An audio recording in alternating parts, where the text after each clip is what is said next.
Tandem Nomads, episode 248. You can absolutely love your children more than your own life and make your own dreams and aspirations a priority too.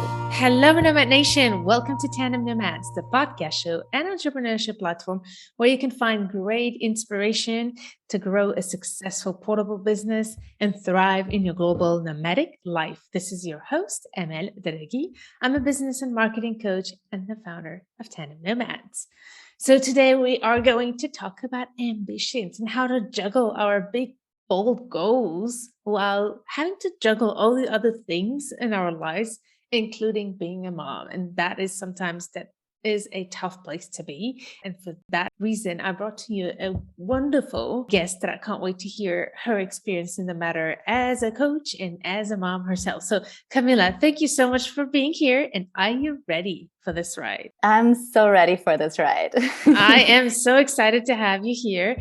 And now I should a few words about Camilla. Camilla Quintana is a certified expat coach and confident. She's the host of the Empowered Expat Wife podcast and the creator of the Portable Purpose Method. She helps expat partners to overcome feeling disconnected, lost, and without direction so that they can create a life full of meaning and joy wherever they are in the world. Camilla is originally from Vienna, Austria, and she has been an expat for 2 decades now. And currently she lives in Bilbao, Spain with her husband and 3 sons.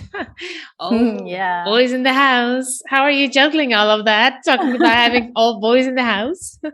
I mean, I never get bored, if you ask me. My oldest son, he's 7, and he's currently in a stage of always saying, I'm bored. What could I do? And what do you do when you're bored? And I'm like, I don't even know where that is, bored. I don't know that feeling anymore. We could maybe learn from these kids, can't we? So Camilla, I'd love you to give us a bit more insights of your journey that led you to start your business. And how did you get, first of all, to start this business? It all started the first time I became an expat wife. I had previously lived abroad for studies, for work that was self-initiated. And 8 years ago, I got married to my husband. He was in an international career path. And ever since then, I've been following him on his foreign assignments. That was the first time. It was really difficult because I gave up my job. I was head of marketing. I had a great social life. I had so many things going on. I was thriving where I was. I had to give all of that up to move abroad for him. And all of a sudden, I found myself just with nothing. We were living in the outskirts. It was like this new neighborhood, and it wasn't even made for walking. It was just like a sad place to live in. And my husband was working all day. He came back really late, like 10 p.m. I had nothing to do. I had no friends. And the people that we did know, they were all working full time. So I was just really, really bored at that time. Speaking of which, yeah, speaking of it, this made me unhappy on so many levels. It affected my confidence. It affected my relationship. It affected even my connections to others because I didn't feel so confident even approaching people or even talking to my family because it would always end up in this big rant, and it was sad, and I didn't even want to burden them with all my problems and unhappiness. And out of this misery, I actually got my hands on a book that really changed my life. It taught me about just looking at things differently and making things work for yourself, no matter what's going on. I read that book twice, and ever since then, it was a book by Tony Robbins. And that's how I started. I first started a different business, actually, that was, hat pieces, fascinators that people wear on weddings, at least in Europe.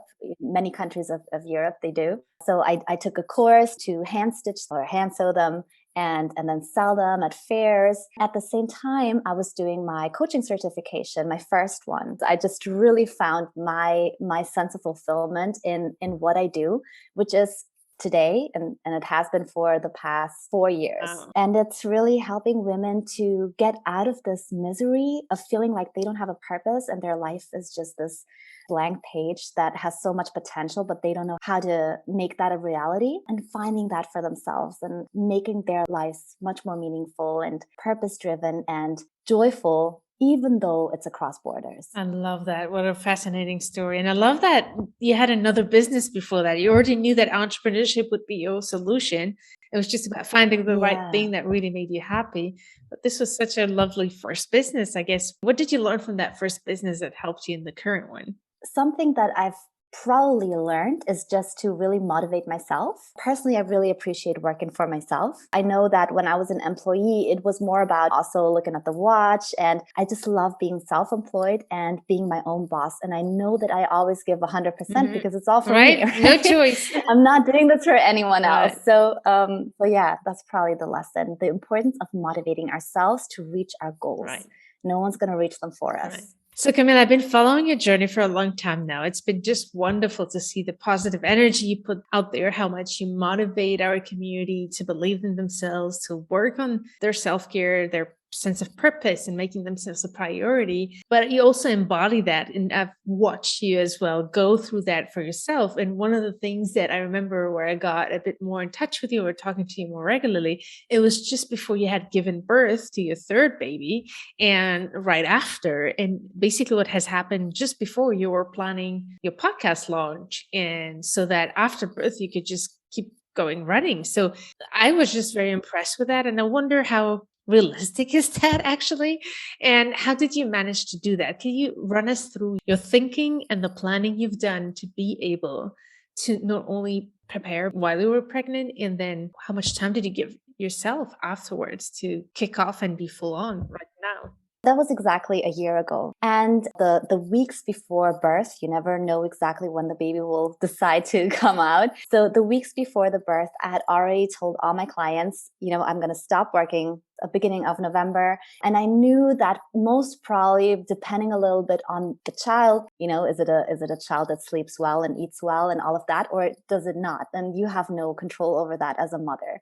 So I knew that I would probably have to step away from coaching my clients just because of the different schedule for several months at least. But I didn't want to step back because I get so much out of my job. And that's really something that I want to tell all of the listeners, that it's so important not to think in absolutes. So if I have to step away from my one-on-one work, for instance, then I'm just going to put my business on pause, right?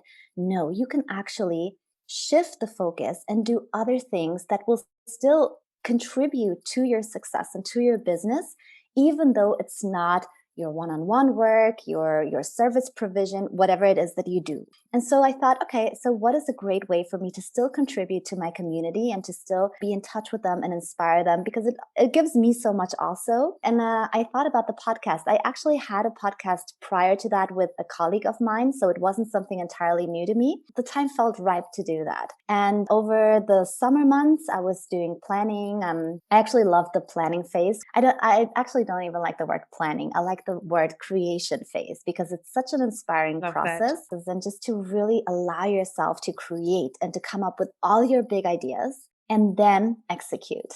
I did that. I remember I pre-recorded maybe 15 episodes before going into labor, just so that I could have some room for whatever was going to happen with that little baby. Right, 15 episodes. That's like superpower batching. Yeah.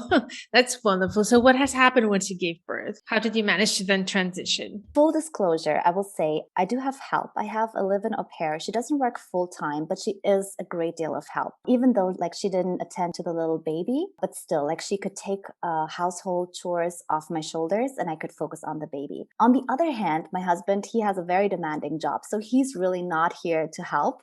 He comes home really late. So there are these two sides to the story. But I do like to mention that because I think it's really not about comparing our situations. Every situation, every mother, every child is so unique. Right. So I'm just going to share my situation. Also, I will say I was so lucky because this third baby, he has been a blessing. He's so good. He sleeps well. He eats well. He's a little sunshine and he just really let me work. And I know that this is not possible with all babies. That's important to say that. Yeah. It's important to say that I was just really lucky like that.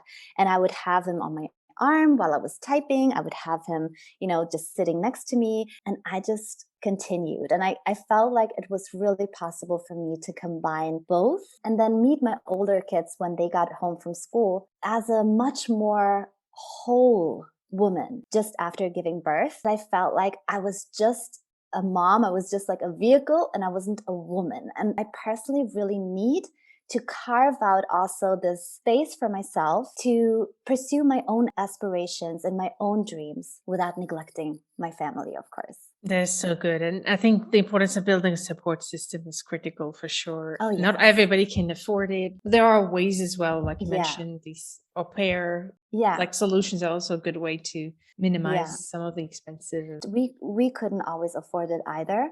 We just Mhm. made it a priority. And I think my Yeah. husband, knowing that he was traveling a lot, we were on distance for a whole year when the kids were really small. I think it was also his way of saying, okay, I know that my absence needs to be compensated somehow. So we just made it a priority without having that money just lying around and not knowing what to do with it. I love that. Thank you so much for that, for sharing that. And there is something that I want to tackle in today's episode is this whole it's interesting that I'm always still hesitating to talk about the word ambition. Although I, for example, really align with the word ambition and I find no shame in it. And why do you think that this word of being ambitious mom and having big, bold goals are sometimes a stopper or something that people, or moms in particular, but also in general, people sometimes are afraid of? Like Yeah. it feels like it's a source of pressure. So how can we handle that, like those big goals, while not feeling overwhelmed with that pressure? I think, unfortunately, the expectations that society has for moms is just insane. And I'm pretty certain I speak for every mom if I say that we have a constant feeling that we could do a little more, do a little better. There's always like this, oh, and I should have. And maybe if I had done this differently, then this would be better. Right. So we are under a lot of pressure and we probably don't even notice or don't even think about it. So to acknowledge that this is truly reality. I know from speaking to so many moms that some feel very pressured into working, and it doesn't work maybe for everyone at that time. I think what's really important is to get out of this narrative of what is a great mom? What is the good enough mom? What should I do to be good enough as a mom? And just really look within yourself and think about what is it that I feel like I'm here to do. I do believe that we're all here with this unique mission and purpose. It's not a coincidence, I said to you before, that we are actually here on this planet Earth as humankind, being born at this particular time to this particular set of parents, living in the country that you're living in currently. I think that already is all a sign that we are truly here for this bigger mission in life. And now it's just a way of finding how we can manifest that in the world, how we can make that a reality. And it's not so much about, whether you are a mom or not. It's more about connecting to that truth and finding ways to make it happen. And I think when we shift the focus on that, then all of a sudden answers and solutions arise. I think that's a really good point. And you talk a lot about purpose in what you do. And the sense of purpose is not always how people express it, but based on my own personal experience many years ago or working with other moms, it's feeling of emptiness, right? When we feel like empty or lack of clarity on what to do with our lives. In this situation, sometimes it's really hard to think of even being ambitious or having goals because we don't have that clarity. So where do Yeah. you draw like the parallel between the notion of embracing our ambitions and finding our source of purpose in our mission in a way? Finding our purpose, the way that I define that is just to live your life as the beautiful expression of your most authentic self.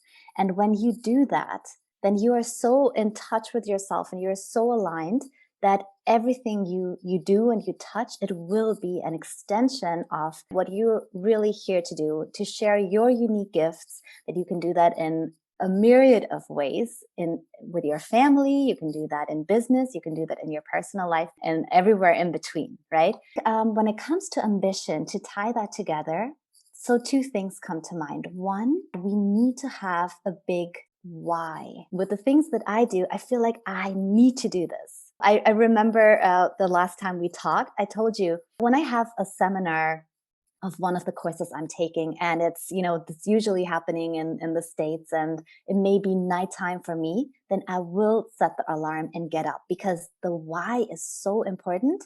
The why is so strong that I will find a way to do that. You should maybe share, what time is that alarm usually? Oh, yeah. So I know some are at 2 a.m. in the morning for me, which is, not very considerate of the Europeans, but it's so worth it for me to be there. And what I always say to my clients as well is, if you can find something that doing that will actually give you more energy than resting or sleeping, I believe that's the way to go. I don't want to speak for everyone, because, Mhm. and I'm not saying that rest and sleep aren't important. They are, right? Yeah. But I know that sometimes I've encountered women who need, even after, their 8 hours of sleep at night, they need a lot of rest throughout the day. I dare to say, I can imagine that this is often because they lack that big why, not because they're actually tired, unless it is like a health condition, right? Not because they're actually tired, but they haven't found this thing in their life that energizes them. And I Mm. do believe that we all have that. It looks different for each and every one of us. So there's no sense in comparing ourselves to what the woman next door is doing. Mm. It's about finding that for yourself, having a strong enough reason to do it so that you will actually make the time and you will find the energy, and finding something that will actually give you more energy than resting and doing nothing and watching Netflix and all these things that are actually distracting us from pursuing our path. They're great in small doses, but if you do that excessively, it's probably a sign that you need to find something that gives you more meaning in your life. Those are what we call in coaching red flag behaviors. Is when you Mm. start seeing yourself doing certain things to escape sometimes what you don't want to do because you feel too tired. So you're either going to spend time on social media or watch TV or go back to bed too long. Or so how can we find that balance between like really embracing our ambition and finding that thing that energizes us versus still making sure that we're mindful of our mental and physical health and of our energy and putting our health as a priority? How would you advise to balance those two, like being ambitious while also being Mhm. really mindful about how we do that? I think it all boils down to a really good self knowledge. Knowing, first of all, what you want in life. When you have that, I think the two will actually go together. So your ambition will meet your physical and your psychological health, and it will just be this beautiful dance of, this is what actually fills me up. This is actually what I'm meant to do. Sometimes it's really about asking better questions. Sometimes we can limit ourselves. And also when it comes to motherhood, right? I've heard many moms say, for instance, well, I don't have the time to do something and to maybe follow my ambitions. A better question that you can ask yourself is, okay, so how could I make more time to actually do follow my ambitions? Another thing that I hear a lot is that they say, well, if I work now and if I'm successful, it will be at the cost of my family. I won't have time to dedicate to my family. This will actually make my kids suffer. So, a different way, and that's what I'm asking myself is, okay, Mhm. how can I make sure that my success is a benefit for the whole family? How can Mhm. I make sure that it's not at the cost of my children and the attention that I have for them, but that it actually contributes to that? And I noticed that after a day that really filled me up, where I was able to do the things I loved and I had some great coaching sessions, I noticed that I'm different with my children. I'm more present, I'm more fulfilled, and they notice that too.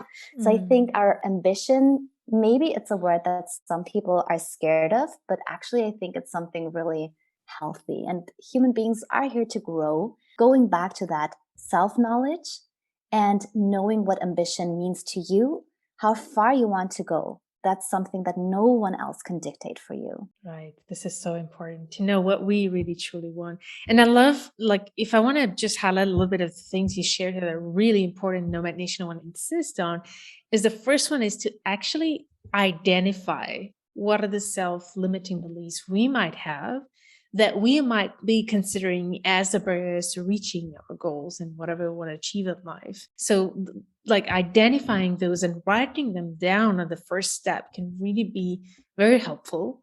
And then the second step is to actually reframe that self-limiting beliefs, as you gave a great example saying, I don't have time to what can I do to create and carve out time for this?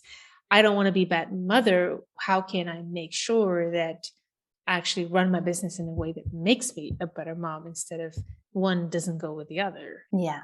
When we ask better questions, we get better answers and we Yeah. activate the creative side of our brain. And otherwise, it's so easy to just get stuck, and you only see problems and there's no way you're going to get out of all of that and all those worries. But when you activate this creative side of your brain, you're actually going to come up with creative solutions. And that's what will make you thrive. So, what would you recommend for those who? I'm always like cautious with this word, and we're talking about it, you and I, before, like finding excuses. I do think that like this word can be dangerous sometimes when we say finding excuses, because then it means sometimes we might be saying we're not attentive to our own needs, which are important. Mm. However, what I've noticed, for example, in my case, in the weakest times where I feel so tired, where I feel so discouraged, or something happens, naturally my brain would go and try to find reasons to justify why I don't want to do something, or why I would go and stay in bed longer, or just don't want to go and for a walk, or not want to treat myself properly with healthy food, etc. So these are some of the mechanisms we go into. So how would you help us here identify what are the excuses we might be finding, like I'm tired, versus how to identify it, but also, what to do about it? Maybe you have some examples you could share. Definitely. I mean, just thinking back to the summer, it's a difficult time for many working moms or entrepreneurial moms because the kids are at home. In our case, it's 11 weeks. So it's a long time. And I know that in the beginning, I had made great plans, to just continue working. And luckily, I can, adjust my work. I took care of all of that. And I went into the holidays with the best of intentions to make it all work. I found out that no, it wasn't going to be that easy. And it's just hard. And when it comes to kids, it doesn't always go the way that you had planned. So what I noticed is that I got frustrated with myself. I felt weak and powerless. That leads you into this state where you pity yourself. This is so unfair. Other kids only have 6 weeks of holiday. Why do my kids, and I love them dearly, but why do mine have 11 weeks? And I started, having these thoughts that felt real to me in the moment, but that didn't get me anywhere. When it comes to these times that we start pitying ourselves, or we're just not feeling at our best, we're feeling pretty down. First of all, they indicate us that something is not the way we would love it to be. If it weren't for these more unpleasant feelings and states, we probably wouldn't even know that we aspire to something else. So actually, we are supposed to even have some gratitude for these low moments because they show us that this is not what we want. The other thing is that moments of feeling low is often a way for us to connect with ourselves. It's a way for us to kind of treat ourselves, to go into this comfort zone. And it may be what we need in that moment to say, I'm going to stay in bed a little longer today. I'm going to have that piece of cake. I'm not going to go to this commitment because I don't feel like it. I feel a little low. We start making life easier for us. And it's a way of connecting with us. So these are two reframes for these down times. They do serve their purpose. But the important thing is, we don't want to stay there. We don't want to stay in a state where we feel weak and powerless and we pity ourselves. The question is, what can you do to get out of that? As a mom, I did feel like when I became a mom, all of a sudden I wasn't the child that my mom would pamper. Now I was the mom that had to pamper her own kids. And I kind of missed this element of someone taking care of me or having this mother figure to go to. I still have my mom for that, but it changed. Something changed and it doesn't feel the same. I have this responsibility now myself. So maybe there comes a point for moms, especially, where things are tough, and they get tough.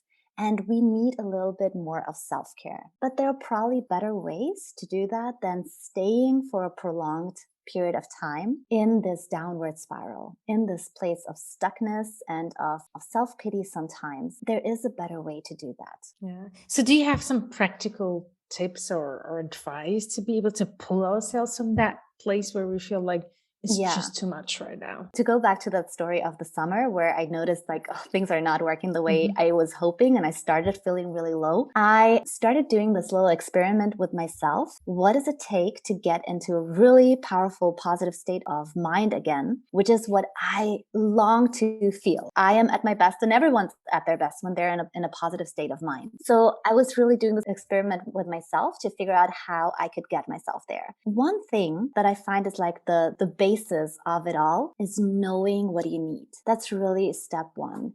Knowing yourself well enough to know what it is that you need in the moment, not staying with the superficial answer. So the answer may not be, I need to have this piece of cake now because I feel like it. The answer may be, I need to comfort myself right now because I feel a little lonely right now. I feel like everything's on my shoulder and I want to give myself a break. So trying to get to the bottom of what it is that motivates you to do certain things that you do. When you can acknowledge that and when you know what it is that you would need, even if you can't act on it. So maybe your answer would be, I would need some help right now. I really need a break and I need some help. Or I need to get away for 3 days. I need to take a trip. So unfortunately, that trip has materialized. It may not always be possible to act on it, but just knowing it does make a difference. Acknowledging it to yourself. So it's a way of authentic living, which is so important.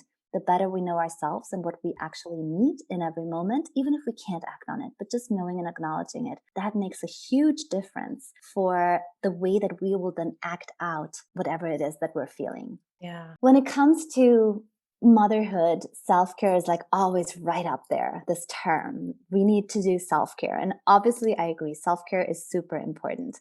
But what I've personally noticed, when I heard the word self-care, I was like, oh my God, another thing I should be doing. More pressure, more to-dos. Mm-hmm. So if that is what it feels like to you, don't let it overwhelm you. It's not ever meant to overwhelm you. It's just anything that will actually make you feel good and energize you. So we need to kind of redefine what self-care may mean to each and everyone individually. For me, sometimes self-care is just taking a shower and listening to my favorite music. And that only requires 5 minutes of my time. Thanks to Amel, I got the shower speakers that I can really recommend, where you can listen to music or hear a podcast in the shower. So that's a good one. Yes. It doesn't have to be this huge thing. And if you know me or if you followed me, you know that I often talk about the micro moments of self-care. It's really not about the time you have available and the grandeur of a gesture. You can do something in a very limited amount of time, in a matter of a few minutes, that will still make sure that you nurture yourself. Maybe it's sipping your favorite cup of tea or coffee, maybe a walk in nature, out of my head and back into my body again. Things like that. So it's more about redefining self-care for ourselves like that and making it possible. And again, right, asking better questions, not saying, oh my God, I don't have time for self-care, but saying, okay, so how could I make sure that I have a few moments of self-care and I'm really intentional about it? That will give you better answers and solutions. This is so, so good, Cinnamon Nation. I hope this helps you.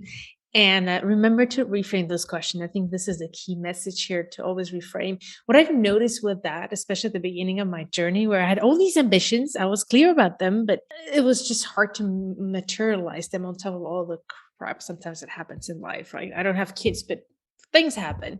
And what I've noticed, I don't know if maybe you could, as a coach, bring a coaching perspective to it, but what I've noticed is that when we get started, sometimes it's hard to snap out of that place. We're not always aware of what is actually happening. For example, sometimes we might feel tired and not motivated. So the automatic thing to do is to go to the phone and scroll through Instagram. And we don't realize that until maybe 20 minutes down the road. So why did I just spend 20 minutes on Instagram? So these are the small behavioral things that I think at the beginning are hard to actually notice. But the more we do that exercise, the more it actually becomes natural. And that's what I realize right now. The time lapse between the moment where I notice a behavior and I act on it is actually getting shorter compared to before, where it took me much longer to say, oh, oola, what just happened? I just wasted my time doing that or that, instead of actually using that time more properly, either to rest or do something more effectively. I agree. How would you recommend to actually notice those behaviors? I mean, I guess on some level, we probably do notice. We just look away, right? And so, why do we look away? I guess that's the Right. interesting question would probably be that. Why do we then look away from what we notice is going on? Because most of us know that they're procrastinating and overeating, and what is actually behind that. So, one thing that I would like to go back to is just throwing out there. So let's say, this is an entrepreneurial audience. Let's say you started a business and you find yourself constantly procrastinating or just not getting started and not doing what you know you should be doing. The two things that come to mind. Do you have a strong enough reason to do this? Is this really what you want to do? Or Mhm. is it maybe just not the right thing for you? Sometimes we beat ourselves up over procrastinating, for instance, and actually the thing that we're supposed to do is just not important enough for us. And no problem, right? Once an entrepreneur, always an entrepreneur. There are so many ideas out there, and it's okay to even shift the focus of your business or start something new altogether. If we stay in a state of I should be doing this and I should be doing that, it's a difficult place to be in. It's Mm. difficult to remain motivated. If it becomes a I must do this. This is what I'm here for. This is my purpose in life. This is Mhm. what brings me the most fulfillment. I know that. So I must do that. That's a good place to be in. And I think we just need to find that I think it's that must in our lives. And then I believe that the yeah. motivation, the energy, the time, it will all magically appear like it does for anything that truly, truly matters for you. If you think about anything in your Mm. life, right? Maybe it was a trip that you took and all of a sudden it was no problem to get up at 5 a.m. in the morning because you wanted to go on that trip. Things like Right. that, right? We all have these experiences in life and we just need to recreate them also in the entrepreneurial space. And the second thing that comes to I mind, love just real that. quick, is that maybe if you do notice yourself just not really taking action and staying stuck, maybe you don't have enough clarity. Maybe it's too overwhelming right now to know what the next steps should be. And that overwhelm clouds your vision. Getting back to the drawing board and creating this big vision and the next steps and being more specific about that, that will help. For sure. I love that. And I like that you emphasize of really understanding that big why. I think this is a big thing that a lot of people, being out of the entrepreneurs feel in general, but especially sometimes we kind of lose our big why. And that really is important. I love that you also said that sometimes it's important. And I think the earlier we do it, the better will be to sometimes just realize actually, this is not what I thought I wanted to do this, but actually realize it's not what I want to do, and that's important. And it can be so scary because to get to that point where we started something with so much energy and having to start from scratch can feel very scary. So it takes some courage, I have to say, to be in that pace. But that's also Mm, part of ambition, right? To be ambitious about your future and your career and you making yourself a priority is also be willing to ask ourselves the hard questions that we might not want to look at. yeah. That's for sure. But one thing I wanted to add as well is sometimes we have that big why. We know what we want. We know why we are motivated, what we really want to achieve.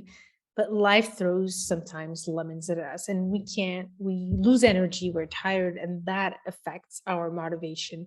There are some mechanisms that can help remind ourselves. There's a ton of different ways. For instance, I remember when I used to sell door to door encyclopedias, my managers will ask me to actually put a picture of the thing I wanted to pay myself to reward myself for the good sales, for example, or have a vision board or something that we look at every single day that helps us remind us when we can't automatically remember what would remind you. Moms I've been interviewing would tell me it's actually my kids themselves who are my big why. I had a mom telling me, I want to create a legacy for my children. When I look at them, that's what keeps me going.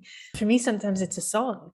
When I feel like I'm really tired, don't feel energized, I would just listen to this song. For example, I'm coming out of This Girl Is on Fire, something that just reminds me of what I believe in and will keep me going. Sometimes it's an external element. And also, Surrounding yourself with Yeah. inspiring people that just create the right Right. That's atmosphere for important. you to also pursue your inspirations and your creativity and your ideas and your goals. I love that you mentioned that, making your children actually this driving force behind everything you do. I can definitely attest to that. For some reason, the empty nester situation is always in the back of my mind. You cannot depend on your children to need you as much as they need you when they're small. So having that present is something that, for one, makes me appreciate this time right now much more. Like, okay, everyone into my bed and cuddles and all of that, making that such a priority because I know that it's a matter of time and they will not cuddle with me in bed,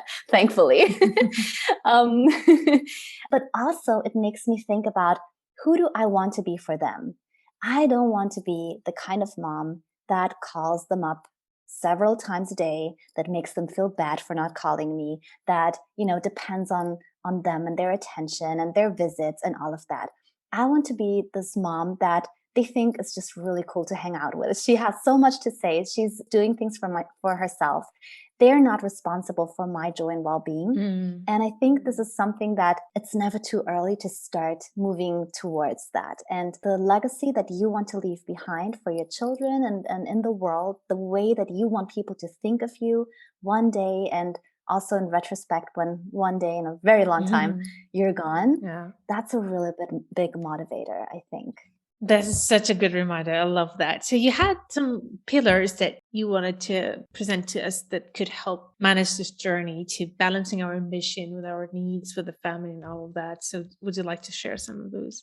The first is the connection to yourself. What I notice when stuff happens, it takes me much less time to get back up again, to get back to a more positive or a more stable state of mind. So this inner work, probably the best investment that you can do in your life, to get to better answers as well and to better solutions. Another thing that I think is especially relevant for the expat community is we tend to define success and ambition and professional goals in a very traditional and linear way. And a lot of expat partners that I speak to, they feel like, I've done different things. In this one place, I was home with the kids. In the next place, I actually managed to get a job and it was really great. But then in the third place we went to, I didn't even have a work permit. And then I did some charity work. So I've done, a whole bunch of different things, but nothing I could put on a CV. That's where we're definitely wrong. If we have a long-term vision of what our life should look like, if we have an idea of what our authentic self is here to bring to the table, these unique gifts that we want to and need to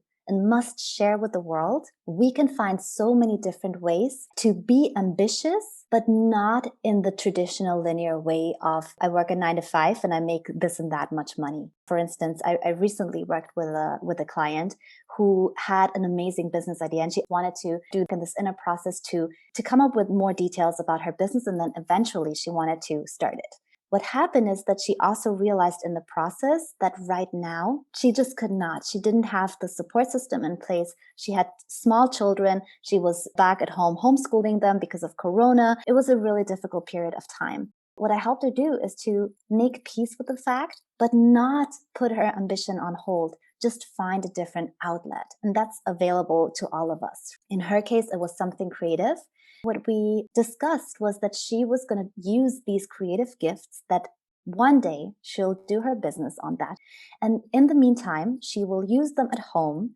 She is helping out at the school that her kids go to. She's doing the decorations for different events. She's organizing, I know, some in her private life. You could say that she is collecting portfolio items that will help her eventually start that business that she really wants to start. So ambition is a really fluid term. You can have ambition even if right now you're not working, you don't have a job, you don't have a business yet. You can still do the pre-work and let your ambition flow, and it will eventually lead to that. I love that. Like, really making sure to be realistic with what we can and can't do, but it doesn't mean giving up on the ambition. You can plant the seeds for the future when the time is ripe. Yeah. Correct. Yeah, I will link to the show notes of this episode, an episode I did with a mom who actually very similarly knew that she had to give birth and she was not ready yet to launch, but during the pregnancy she had prepared everything so that when she's ready, then everything's already set up. Yeah. You can do networking in the Exactly. meantime. You can partner up. You can learn. You can take courses. There's so many things that you can do, but still follow your own path. Right. I would like to quickly, before we end, talk a little bit about the investment. I know that one of the things I loved about you was that mindful ambition that you put out there into your business. And one of them, when we discussed it, was also investing heavily in the support, not only support system, but also in coaches and increasing your own expertise in coaching as well as in business and all of these things. So how can we find that courage to be able to make such big investments to match the level of our goals and ambition? I guess the first time we do it, it's probably really scary and you may not know what you're getting yourself into. I've done several investments, so now my my threshold is quite low to continue doing that. I do believe we know that from, let's say, the gym. If you don't have to pay for it, you may end up not going. And I also noticed that with the very first clients that I worked with, more for like practice reasons and because I needed a certain amount of coaching hours for my certification, and I would charge them like nothing, basically, right? And it was interesting. It was actually a frustrating experience because I would find out that they would not do the homework. Sometimes they would forget their session. They did not invest the money. And as a consequence, they did not invest the time and energy into it. I do believe that the more we invest, the more we will personally make sure that we get our investments worth. So while I do believe it's really important to vet who you invest in, whatever it is that will help you on your journey, it's really important to do your research and make sure that this seems to be a good investment. But then knowing that when you lay down that money, you're showing up for yourself. For yourself. Yep. Yeah. I know that for my case, the more invested I was in my goals and ambition, because investment is what keeps me accountable on top of making the right choices of programs or whatever I needed to be able to reach those goals. Before we end today, I would love for you to tell us what's next for you. Currently launching actually my program, which is called the Portable Purpose Plan. Yeah. I'm really proud of it. It's basically a little bit of what I've discussed here, right? It takes you through 3 phases to ensure this transformation of living a really authentic and connected life wherever you are in the world, of figuring out what your portable sense of purpose is.